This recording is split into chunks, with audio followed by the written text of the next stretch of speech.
back on the notes. Oh, a nice big yawn to start the episode, Paige. Hello. Should we just get going? Yes. Welcome to the Pitch of Discontent. I am Owen. And I am Paige. And we are back for another release roundup. It's the start of May. Another month. It is. How you feeling? Yeah, feeling pretty good. Trimester 2 has been pretty cruisy so far. Couple of weeks in. Because that was the last time I saw you guys. It was like the end of trimester 1. You can't see it because of the table, but she's starting to get a real big baby bump going. Is it real big? It's there. It's there. I'll be like You're not third trimester big. No, but I'm like half term soon. Like, I wish it was bigger. I feel like this long torso bullshit's robbing me of a cute little bump. But yeah, baby's in there for sure. It's so weird what people complain about. Hey, like, I'm whinging about this, and I'm sure other women are like, I would have liked a small bump. Yeah. Maybe shut up, bitch. But, but we're having a good time out here. Yeah, we're thriving. We're thriving. We're sliving. We've gotten a bunch of baby stuff for the nursery. It's true. We're starting to accrue a whole bunch of baby paraphernalia. For sure. We've been doing the in utero music. So we've introduced her to, Alexis on Fire. Would you expect anything less from two music podcasters? If there's anything you think we need to, show the baby before she's out here in the world, what's your ultimate music education for our child in utero? Drop it in the comments. What would you play to your baby? Yeah. And if you've had a baby, what did you play to your baby? Yeah. Put it in the C section. We are now calling the comments the C section. I can say that because I'm pregnant. I don't have any shout outs listed here for you, so are we just cruising past that? Yeah, no, nothing from me. Okay. A shout out to our unborn child. Hey. Shut up, what it do? Should I put the fucking air horn? Yes. Okay. Is that even a question? Yes. I have one shout out at the top of the show. So I got an email last week from a music intern. Her name is Alexa, and she... Pretty name. It's a very lovely name. Shortlisted. She sent me a very nice email and was like, hey, would you shout out this festival that I'm working on in Boston, Massachusetts? Boston. And I was like, well, we're in Australia. Is that good? That's good. It's great. You crushed it. And I was like, well, we're an Australian music podcast. I'm like, how really viable is that? I looked at our analytics. You're so American. 45% of our audience is American. And so. I love you guys, and I'm really sorry for everything you're going through right now. Yeah. So I think we need to open up an asylum program for Americans. You know what I mean? Refugees. Yeah, genuinely. What's the Statue of Liberty quote? Like they're unwashed masses. Oh God! Let them in. Let them in. Well, I'm going to do a shout out for Alexa. So the festival that she's working on is called Tough Luck Fest. And this is the little blurb that came through. So, quote, Tough Luck Fest is a killer 2-day alternative music festival. We are bringing the Northeast's most exciting voices in alt rock, emo, hardcore, and metal to the big stage at Brighton Music Hall from September 5th to September 6th. The lineup includes bands like Slowjoy, Great American Ghost, Trophy Wife, Euclid, Actor Observer, and many more. Man, that's sick. Yeah, very sick. If you want tickets to the festival or more information, you can go to toughluckfest.com/tickets, and all that info is in there. And shout out to Alexa for reaching out to the show. Yeah, that's awesome. I'll put up the flyer and bits and pieces and all that sort of bullshit for people watching at home. But yeah, shout out to Alexa. And knowing now how many of you are American, I'm deeply sorry for my fake accents. They're so bad. Fake accents. Just accents. They're not fake. They're just bad. They're just bad. All right. Just trying to be a part of the culture, man. She's just trying to do riffs my and gas. My accent sounds fucked. As our default. Accent is fucked. Oh my God. When you hear an Australian at any international airport, you've been traveling, you haven't heard an Australian accent in weeks, and then all of a sudden you hear, Barry, have you got the bags? And it's just like, fuck, why do we sound that way? Yeah, do you know which gate the Jetstar flight's at? Cheers, cunt. The worst. All right, should we get into side A for the show? Let's do it. Let's do it. Hello, Owen popping in to say, please sign up for the TPD Patreon. This is what helps us keep the lights on and keep the show going. The link is at the bottom of your screen right now, patreon.com/tpdpod. All of our patrons get exclusive access to Side B of our Roundup episodes, so you get a few extra tracks, as well as our feature album discussion and the full show experience. Our patrons also get exclusive access to behind-the-scenes, off-the-cuff chit-chat from all of our guest episodes. But the patrons are the ones who make all of this happen. For as little as $5 a month, you can sign up to the TPD Patreon, and it really helps us out, really helps us keep the show going. So shout out to all of our patrons, shout out to our executive producer patrons. You're the real ones. And yeah, thank you so much for watching the show.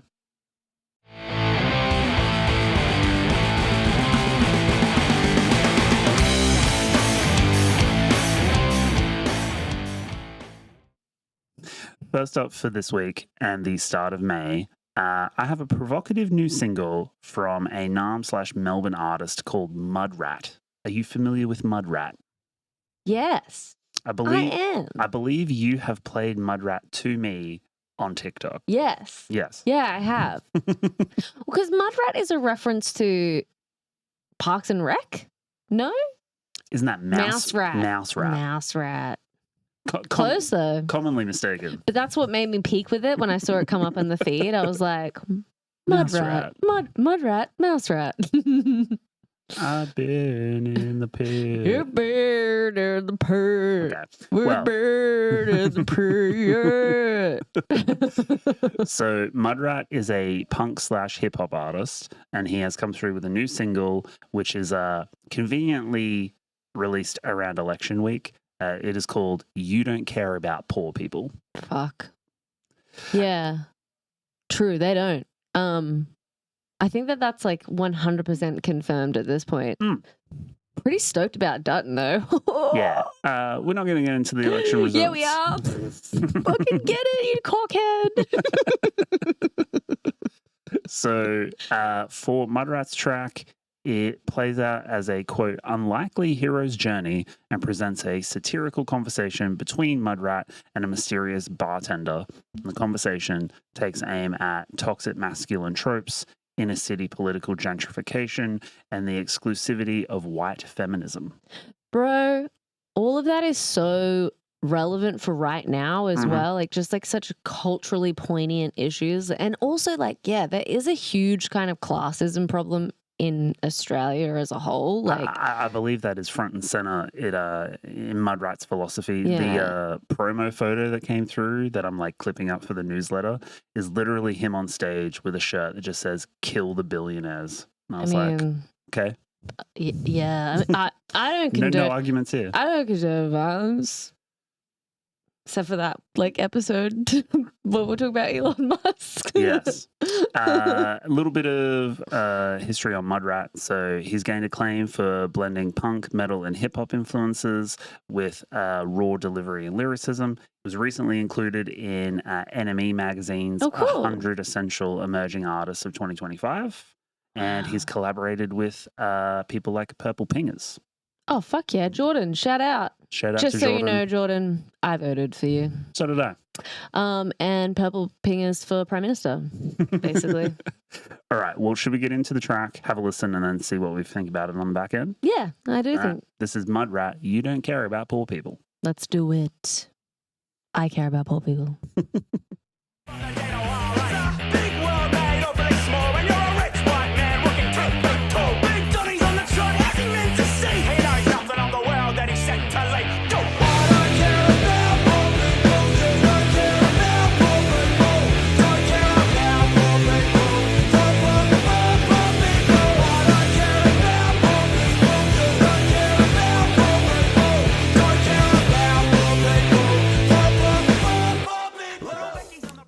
I think it's about befriending billionaires. I think it's about being kinder to billionaires. It's about the plight of the billionaire. It's about recognizing that they're people too. It's about Katy Perry going to space. Yeah. Be kinder to Jeff Bezos. Bring daisies to space. I'll admit when I first heard it, I was like, Not quite sure what to think about the verses and like the narrative stuff. No, I like it. It's an Australian version of kind of like that very British punk rap style. Yeah, it reminded me of Idols Yeah. and how like a lot of their stuff is like hypothetical conversations with like, you know, like racists in the village or whatever. Yeah. And it's Reese would like to show this, that's Reese's ball. and that's how he would like to contribute to this review. Yeah. Please continue. Yeah, and I just think that the narrative stuff was like kind of interesting, and I was like listening to the dialogues between these like hypothetical characters or whatever. Yeah, I have a note here that says, F you, Becky. If I had an elder's permission, I'd welcome you to country. Beautiful. But I think the last minute really sold me, where it really kind of kicks into gear. You have that kind of like double time groove. There's like some gang vocals. It gets a bit heavier. That like punk and kind of like metal influence comes in a little bit. Yeah. And yeah, I'm sold. I was into it. Yeah, I was definitely into it. I like the bass line. That was Bass line definitely is good. my... No idea like what his backing band situation is, or like who kind of like performs the songs live for him. You got any live footage? No, I don't. But I'd be interested to see that. I'd actually Perhaps just like we to need see to go like, get some. well, ooh, that's an idea, isn't it? Let's go and we'll dress in disguise. Let's wear. We don't want to be spotted. The little trilby hats with the press. No, card let's in there. go as billionaires. How does a billionaire dress? I don't know. Elon Musk just seems to wear like sweatpants and look like a fucking Mark sludge. Zuckerberg just like has the fucking Dead eyes. skibbity toilet hair and like And dead eyes. and dead eyes and looks like an alien. So VR is the future of technology, and I am constantly behind in every single one of these announcements. Meta. I'm talking about 3-year-old technology like it was invented yesterday because normies don't know anything. yeah, Meta. beautiful. These big fucking alien eyes. Gross. All right, moving on. Last year saw the release of an album called Seashell, Angel, Lucky Charm. Seashell, angel, lucky charm. Seashell, angel, lucky charm. That's hard. Beautiful. That's difficult. We featured that on the show. It was the debut full length from Nam/Melbourne slowcore sensation Armlock. Yeah. They put that out through Run for Cover Records in the US. And pretty much off the back of that, they've been touring across. That's your work alarm, dog. What's going Hello. on? Fuck you. Hello. Paige did not turn Sorry. off her alarm while we were doing the show. Okay, well, I'm sorry. It's okay. Clock.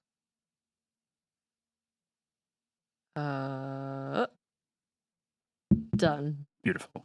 Yeah, off the back of that record, the band were touring across the UK, Europe, North America, and at home here in Australia. Yep. They're back with their first piece of music since that record. It's a Jubilant single. It's called Strobe. Jubilant. Jubilant. Hmm. Yes, Is that how you describe it? correct. That's specifically what you were like, jubilant. I This copied is it. my axolotl pen, by the way. I copied it from the press release, and they had a description of it, and I was like, backspace. Jubilant. It's my contribution.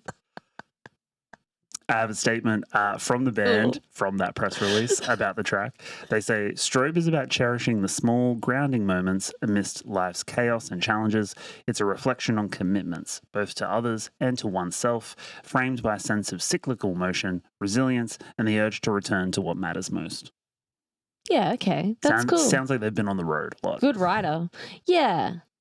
Yeah. Staying committed, I imagine, on tour Difficult. is someone with object permanence, and believe it or not, does actually extend to people. You do just kind of forget the things that you have promised. So Yeah. I would find that incredibly difficult. Yeah, I think commitments are important no matter the context, but I think when you're in a touring band, like you have a lot of commitments. So Yeah. that's fair. For sure. And a lot of dudes don't honor them. No, they do not. You know what I mean?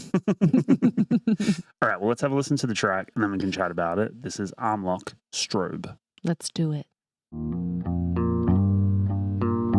I take a big sip, pull my shoulders back, shake the blue chip, we made a blood pact.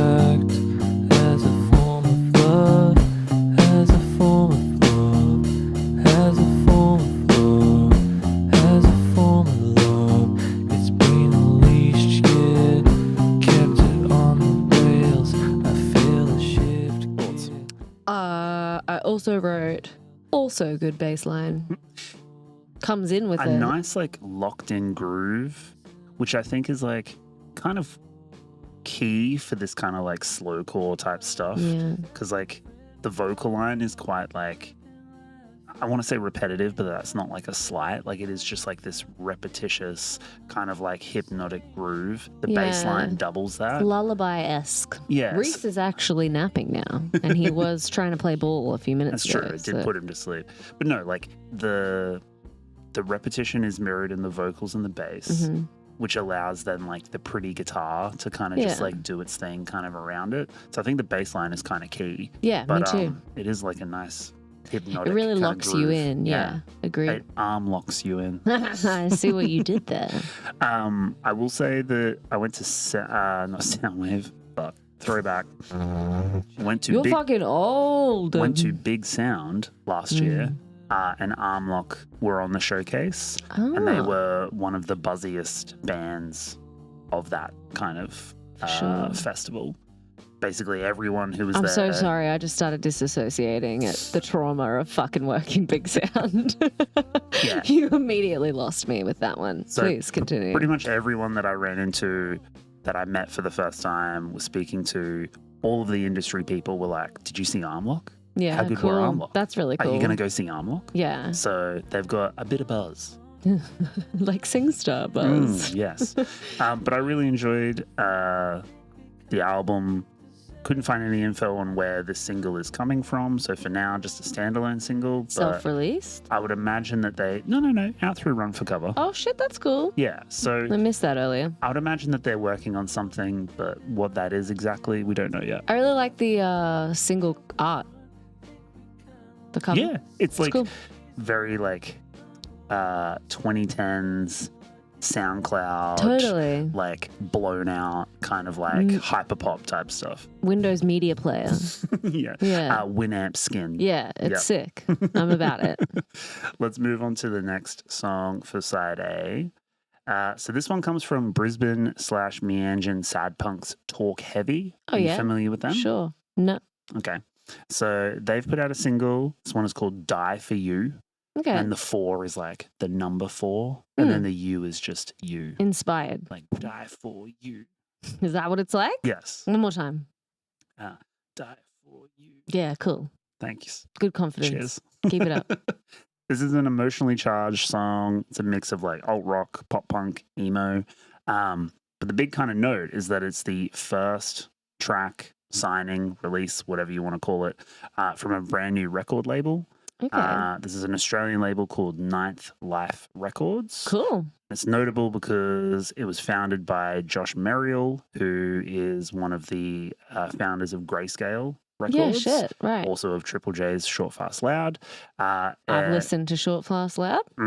So it's Josh and his partner Taylor, and she is also the bassist in Talk Heavy. Hell yeah. So I would hazard to bet that Josh created a label for his partner and her band to put out a record, which I think is cute. They both created those things and were like, these make sense together. Yeah. One or the other. Well, I think like Grayscale's obviously very established, right? Mm-hmm. But maybe Talk Heavy aren't quite the fit for the Grayscale kind of roster. So Josh was probably like, Or Josh was just like, need a separate home for this. I'm going to keep this for me. True. Or he did that. He bogarted it. Yes. Humphrey well, I know like Josh Bogarted. and Ash have been running Grayscale for a while now. So maybe they just wanted a different home for different bands. Yeah, kind of like is it a publishing agency? Like where they'll just like make little mini publishing agencies so that they can, like, they're like, this is more this vibe. Yeah. And then this is more the main publishing agency. I mean, it's vibe. very like common to have like a label with an imprint, which is just Yeah. like a different name, but it's still through the same distro and all that sort of Yeah. shit. So similar type vibe here. But anyway, congrats to It's just Josh and interesting Taylor. to know the Yeah. inner workings of these things. Exactly. It sounds like a lot of work. Yeah.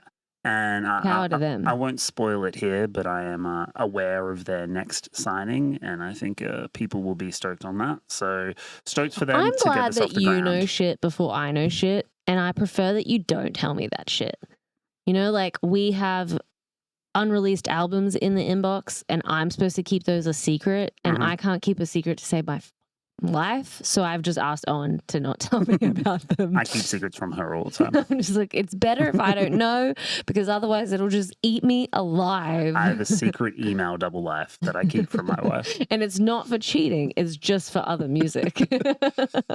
So on Talk Heavy's single on Die For You, I have a statement from the band where they say, we wanted to channel some of our all-time favorites like Blink-182, Nice. Motion City Soundtrack, Rad. and Plus 44, Cool. while also pulling from recent favorites like Cloud Nothings and Guided by Voices, especially in the guitar layers and melodic phrasing. Yeah, okay. Guitar layers and melodic phrasing. Put that down in your little notebook. All right, should we jump in and have a listen to the single? Yes. Okay, this is Talk Heavy, Die For You. Die for you. Die For You. Terraform until we can breathe. Cats in the canopy, but that's how the ride gets in. I would die for you. I can't lie to you. I would die for you if I needed to. Would you die for me? Answer honestly. If not, lie to me like I know you do. Can I get your thoughts on the guitar layers and melodic phrasing, please? First thing I'd like to note is that I wrote talk heavy as in, you know, like the frictional twisting Like TORQ. of an axis. Yeah. Because I was like, it's heavy talk. It's got a heavy twist to it. I'm sorry, guys. You have to change the name to Talk Heavy. like the But that's how you pronounced it. 2002 Talk. Like talk. like the 2002 movie that's like Fast and Furious, but just bikes. Bikes. Man, a lot of good bike movies out there. God damn it. Check out BMX Bandits if you haven't already. Great film. Some of Nicole Kidman's best work. That and the AMC cinema commercial. Some of her best shit. Fuck, she's so talented. I think this is a great track. Me too. It's a very like classic pop punk tune. Oh, I have a question. Are both the guitars pink? Taylor's bass could be white, but it looks like it might be baby pink. And We're going just off the visualizer on Spotify here. for me, I like that. Aesthetically, I really like the color pink. So that's just my contribution to the review of the song. Thanks. I also have a note here that the single was self-recorded and self-produced by vocalist and guitarist Matt Cochran. So congrats to Shout Matt. out, Matt. Did a great job. Also mastering by Billiam Yip. Oh, Billiam. Billiam. He's the additional band member.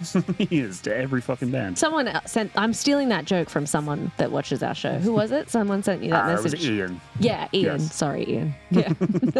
I'm not going to take that valor I from mean, you. That was funny. We made that joke like 1,000 times. Yeah, on the but show. he reminded me of it, and it would feel like I was doing stolen we valor. can't be doing stolen comedy valor on this show. That's not fair. We respect our listeners. All right, moving on. Next track for side A. I'm excited about this one.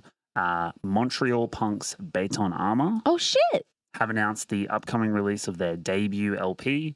It's called Renaissance. It's coming out on June 13th through new label La Vida Béton es un mus Armé. discos. Wait, say that again. La Vida es un mus discos. I mean, I'm sure I butchered the Spanish there, but No, that's exactly how it sounds. I bet. so long-time watchers, listeners of the show will know that I've been frothing on Béton Armé for a long time. He is a simp. Their Second Souffle EP came out in 2023. It was one of my favorite releases of that year. Last year, they toured here in Australia. I got to see them at the Tote. It was fucking sick. They absolutely ripped. I didn't. Dope. There were dudes like skanking and beating shit out of each Owen other. didn't invite me, so I didn't get to go. You were here looking after Reese, and Dane and I went. Yeah. It's his fault. But if you're not familiar with Béton Armé, they are doing streetwise, oi punk, influenced by the 80s scenes of France and Italy, razor sharp riffs, gang vocals, fist pumping, pint spilling rhythms, just really good, catchy, oi Badassery. punk shit. It Yeah. fucking rocks. I've got a little clip from the bio that's on their Bandcamp page, where it says, new LP Renaissance borrows from sounds outside the subculture, orchestrating harmonies to unite the punks, skins, and moshes. However, on this LP, there is a subtle influence of early American hardcore, adding more stomping rhythms and upping the pace of the songs. Okay, I'm cool. fucking into that. Yeah. So Sounds sick. And a more fast-paced version of Béton Armé. Yeah. Okay. Let's listen to the lead single from the record. This is Béton Armé, Chemin de Croix, which is Stations of the Cross. And you nailed that, and I know you did. Thank you. I listened to Google Translate to make sure that I got it correct. Well done. I wasn't going to be like Chemin de Croix. Sorry. Apologies. Jesus.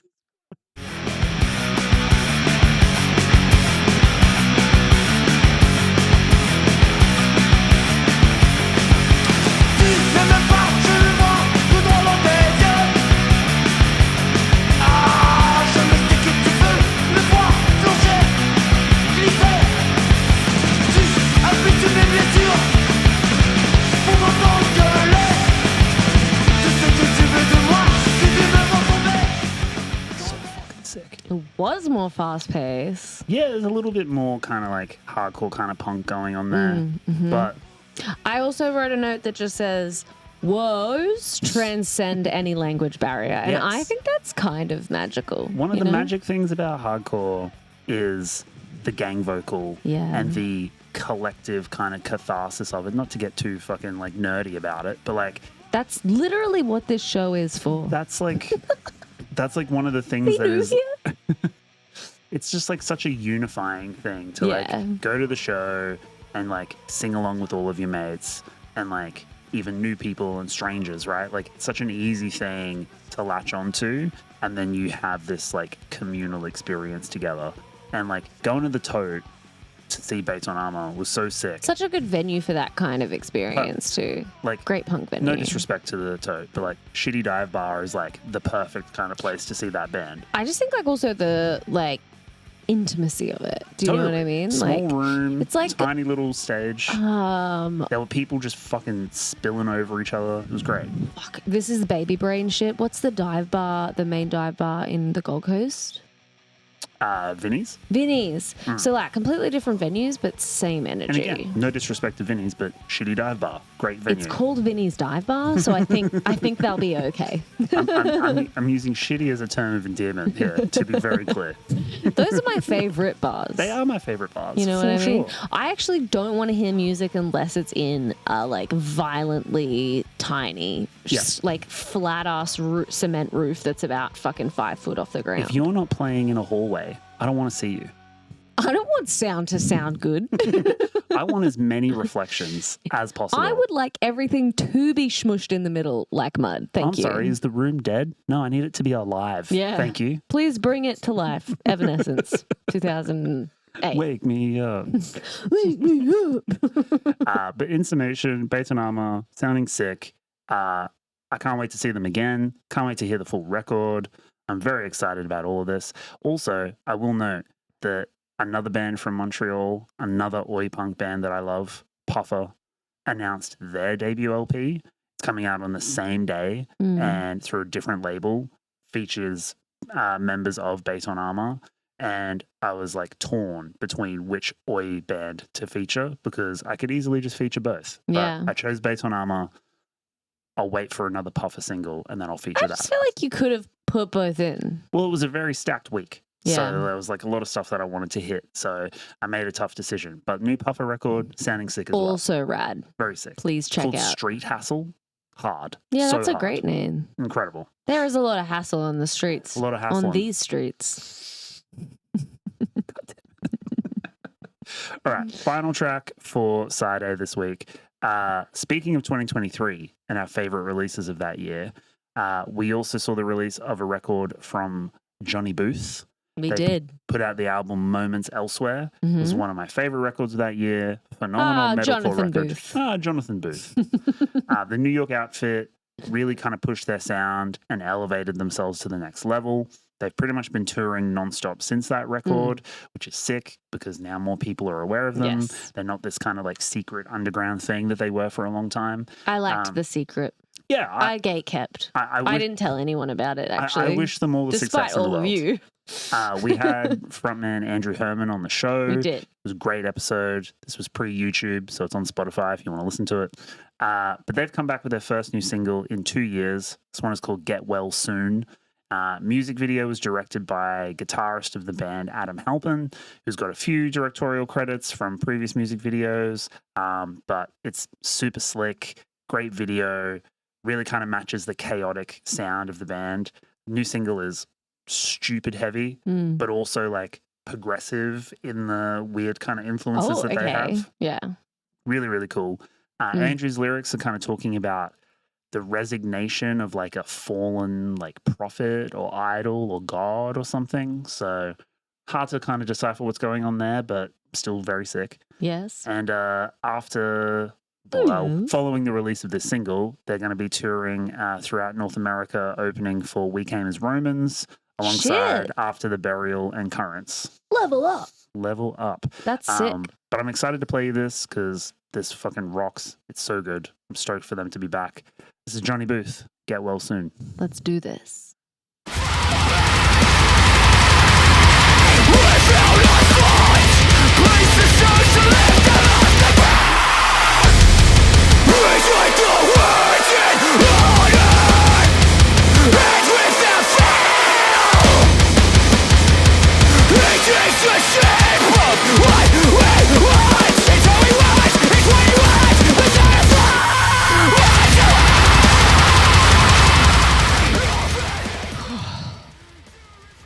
My notes are just done to weird sick synth sound and fuzzy vocals. Yeah. Thumbs up. They do the switch up from like just bludgeoning heavy shit to like smooth jazz, like progressive interlude, like so fucking well. It's gorgeous. And it never feels jarring. It never feels out of place. It never feels like very intentional. So intentional. Yeah. Their songwriting is like next level, and I'm just continually amazed that this band isn't fucking huge. I reckon this band will be one of those bands that's like headlining, and then all the bands they've opened for just start opening for them instead. I mean, you know what I mean? We would love to see it because I've been riding for this band for so long, and I think they're incredibly talented. Yeah. And Slept on. I'm finally starting to see like a lot of other people with, you know, bigger platforms than us kind of really shouting them out, which is sick. Yes. So like, for sure. you know, I think they got the pitch of Discontent bump. However considerable especially back that was. then, like I don't know how much traction we were getting. Maybe like 40 people listened. It was one of our most popular episodes. That one was. That's true. Back when we it were was just pretty big, on actually. Spotify. So I mean, like, got a couple of listens, but yeah, I think they're clearly like on people's radar now. Yeah. Hard to miss. I shouted out the preview of this single, and the guys were kind of chatting to me in the DMs, and they're still independent. They're still like DIY, doing all their own shit. Bro, you hear that, labels? You better pick these boys up. But they've been doing it on their own for like 15 years. Yeah, that's crazy. So like, I just think that's super like respectful in the fact that like they just want to do their own thing. The dues have been paid. Yeah. And now it's time to give them their flowers. Yeah, indeed. Nice mixed metaphors. Let's go. All right, well, that wraps up side A for this week. Should we do the quick little transition and then jump into side B? Just keep things rolling. Let's do it. If you would like to watch side B, you can sign up at patreon.com/tpdpod. You get the full show, you get side B, you get extra tracks. We got a banger feature album. It's jam-packed, full of good stuff. It's really good. I like to imagine that there's like a screen of scrolling stuff like in an infomercial for CDs back in the day that's like all the stuff you can get. But basically, it's just me talking more shit and Owen curating a wonderful list of 6 songs. You know? What Do can you I want to say? be that cool kid that's ahead of everybody else in the jams like we always are? Sign up to the Patreon. Please do. That's where we gatekeep, literally. All the gatekeeping. Yep. Keeping That's where the it gates. is. That's where the good shit is. All right. Until then, we'll catch you on the next release roundup. See ya.